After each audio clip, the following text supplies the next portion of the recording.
So I'm the late shift. Do you have money? Okay. I love you. You're running from me every day.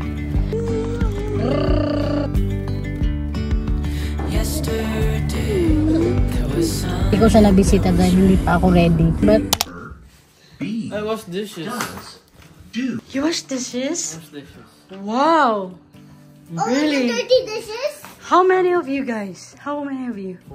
Four? But two of us worked. The other two, it was like shift. So I'm the late shift. My friend. I'm in the late shift with my friend. Late shift, ne? And the other people, they're the early shift. That's all because there wasn't that much customers that day. Oh, really? And then what happened? Like, are they gonna pay you? No. Oh, because it's just a fully training? Guys, kasi they have, today? They have Shukuba Taiken. It's part of their school project. They get to do this practical thing. Just Holly said, maghugas ng pinggan. Do you have money? Wallet. Inside my wallet. Guys, ang kuya, papunta na ng Shibuya. No habla.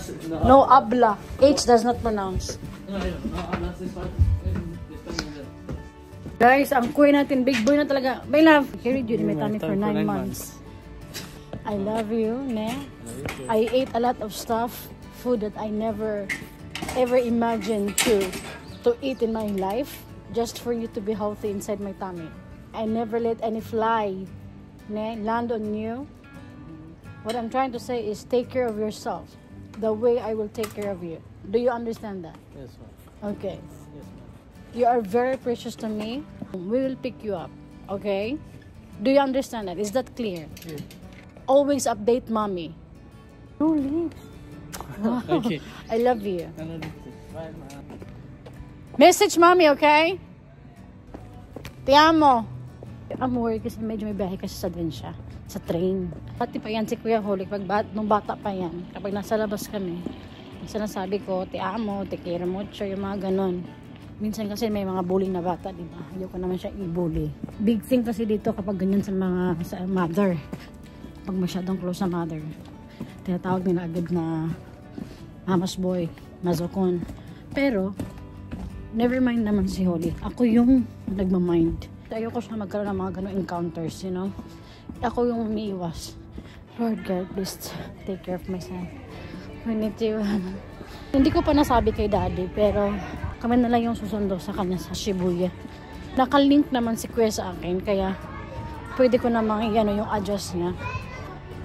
Hi, sweetheart! My baby running from me every day. Ah! Why?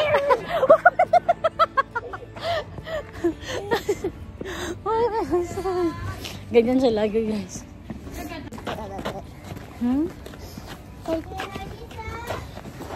Gusto?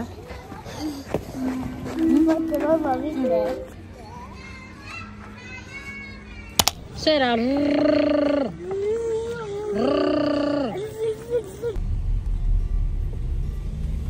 We have arrived here in IKEA. So we are here para tumingin ng Christmas tree. By the way, kanina nasa Costco kami para bumili ng mga bread and broccoli and stuff like that. Yung nawala na sa fridge namin, wala na sa pantry. Kuya Holly, pupunta siya ng Shibuya ulit para i-meet yung friend niya, si Bella. Tapos mamaya, punta kami dun sa Shibuya para sunduin siya. Umalis ko yun ay. Yeah. びっくりするね。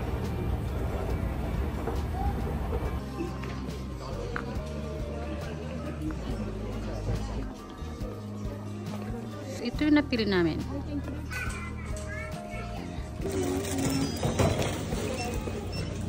Gusto ko yung i-start yung advent calendar. Kaya lang, alam mo yung sobrang pag-iisip ko kung gagawin ko ba siya o hindi. Umabot na ako ng December.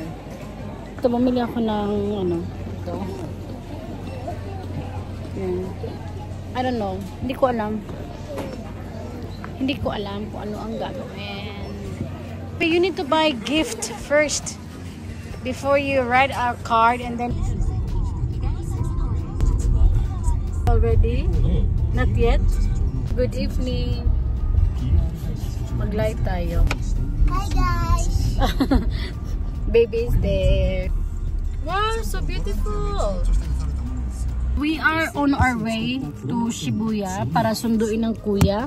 I'm happy dahil kasama ni kuya yung friend niya, but at the same time, I'm sad kasi matatagalan na naman silang magkita ulit. First silang nagkita, nag-meet sila dito sa Japan. 5 years old si kuya. His friend Bella was around 7. If hindi ako mali, she's 2 or 3 older than kuya. And now, ilang years mo na, diba? 7 to 8 years later, and then nagkita sila ulit. I'm just thinking na nakakalungkot kapag next time nilang kita, ang lalaki na nila, diba? Dalagat, mga binata na. Long distance friendship. Although lagi sila nag-uusap sa, Roblox or group call. Ang swerte lang ng mga bata ngayon, no? Kasi ganyan, magkalayo man, may communication pa rin. Unlike nung tayo. Nung best friend ko, yung first best friend ko nung shout out to my best friend, si Rosalie. Her name is Lang Lang. Her nickname is Lang Lang. So, kahiwalay kami ng 12 years old. And then after that, ang tagal niya akong hinanap. Talagang pinili niya pang mag-college doon sa city, sa Tagum, kung nasaan ako, para lang mahanap ako. Not knowing na nandito na ako sa Japan. Nagka-communicate kami ulit sa Facebook na. Hinahanap niya ako. Hinahanap ko din naman siya. Hinahanap ko siya sa Friendster. Friendster, guys! Friendster! 2013 or 14 kami nagka-connect. Namili kami ng kunting gift. Thank you, baby. Ito, bigay ito ni Sarah. Siya ang pumili nito kasi binigyan siya ni Ate Bella niya. Stick-o. Sa parents, kay ate at kay kuya. Ayan. May sushiru na instant. Tapos, furikake. At saka itong Lali, where is the nori?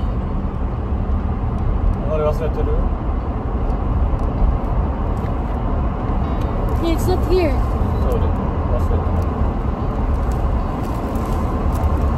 Ito naman, furikake, uchatsuke. Yan, uchatsuke.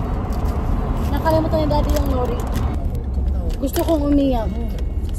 Kasi nakalimutan niya ibibigay ko. Kasalanan ko din naman kasi hindi ko agad chinek.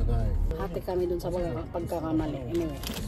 Tapos, bumili din kami nung para sa ate. Yan, yung makeup. Ayan. Tapos, ito naman yung candy niya. Caramel. Ito naman yung kay Bella. Fruit lip cream. Ayan. Hello Kitty. Tapos, ito yung candy niya. Ayan. Cutie cutie. Sana maging happy sila. Nairokubo ka na, daddy. We're in Shibuya now. Oh my gosh! Huh? Apatsuda! So, ito yung Shibuya sa gabi, guys. Super colorful. Ganyan, ganyan guys. Ala!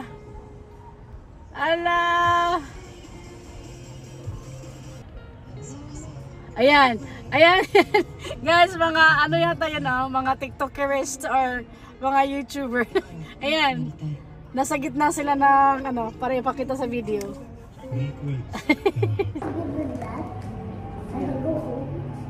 Just let people get into the room. Hi. How was your laag? Very cold. This won't get, but it's trying to give it to that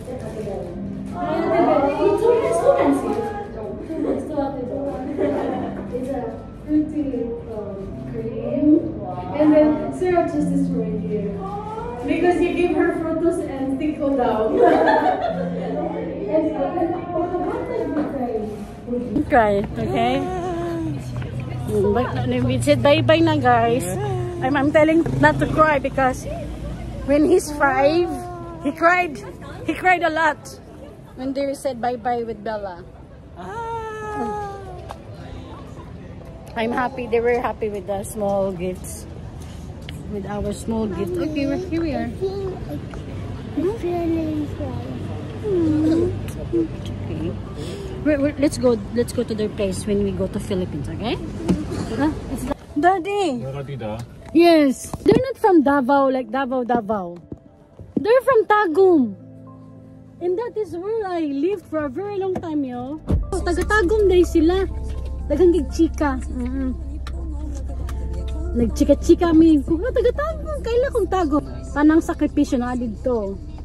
Squatters, nga mga moments na dito, mga kalisod. They were happy that with the gifts. Thank you daw. Kuya daw, are you crying? Huh? Siya, this to Kuya. She's sad. He's very sad. May Tagum pala sila. That's kasi. Wala pa ako katutagum, guys. Hindi ko pa nabalikan yung mga past life before. Kasi nung nandito na ako sa Japan, after 2 years, glory to God, I was able to change, konting change sa buhay ng mga kapatid ko. So, I got them a house sa Davao. Yun yung first house ko na nabili sa buong buhay ko. I was 23 years old. So that was the first goal sa akong life. Bumili ng bahay. Alam niyo naman, wala kaming bahay. Yun yung ganon. So, yun yung una't-una. Well, first of all, food, diba? Yun yung mabigay mo ng maraming pagkain yung mga kapatid ko. Yun yung pinakaunang ano ko talaga na may pakain sa kanila yung lahat na gusto nilang kainin.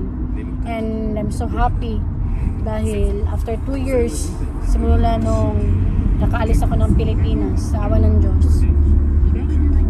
Kahit pagod na pagod ang buhay.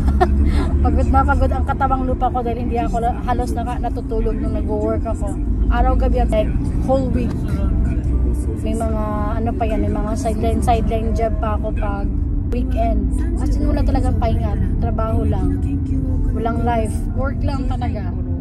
All this time, hindi pa ako nakauwi ng Tagum. So next time na balik ko, iba na siguro. Ewan ko lang. That would be siguro napaka dramatic nun sa akin, like, you know, siguro maaalala ko yung life ko doon. And maybe that's the reason na kahit malapit lang yung Tagum sa Davao, hindi ko siya nabisita dahil hindi pa ako ready. But now, next time, hopefully, makabalik kami doon. Yun naman talaga yung plan na dalhin sila daddy at saka mga bata kung saan ako nakatira, kung saan kami nakatira before. I want to show them the life and that places. And as the light starts